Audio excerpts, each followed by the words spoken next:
আন্দোলনরত শিক্ষার্থীরা রবিবার ৪ আগস্ট থেকে অনির্দিষ্টকালে সর্বাত্মক অসহযোগ আন্দোলন শুরু করবে।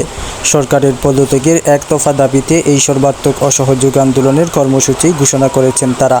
আন্দোলনে রবিবার থেকে সারা দেশে কি চলবে, কি খোলা থাকবে, কি থাকবে না তা শিক্ষার্থীদের পক্ষে জানানো হয়েছে। আন্দোলনের অন্যতম সমন্বয়ক আসিফ মাহমুদ শনিবার বিকেলে ঢাকার কেন্দ্রীয় শহীদ মিনারে বিক্ষোভ কর্মসূচি শেষে বলেন, অসহযোগ আন্দোলনের সময় হাসপাতাল, ঔষধ দোকান, জরুরি পরিবহন সেবা, অ্যাম্বুলেন্স সেবা, ফায়ার সার্ভিস, গণমাধ্যম, নিত্য প্রয়োজনীয় দ্রব্য পরিবহন, জরুরি ইন্টারনেট সেবা, জরুরি ত্রাণ সহায়তা, এ খাতে কর্তব্যরত কর্মকর্তা কর্মচারী পরিবহন সেবা চালু থাকবে। তবে বাংলাদেশের কোনো নাগরিক কোনো কল বা খাজনা দেবেন না, বিদ্যুৎ বিল, গ্যাস বিল, পানির বিল সহ কোনো ধরনের বিল পরিশোধ করবেন না। সব ধরনের সরকারি বেসরকারি প্রতিষ্ঠান, অফিস, আদালত, কলকারখানা বন্ধ থাকবে।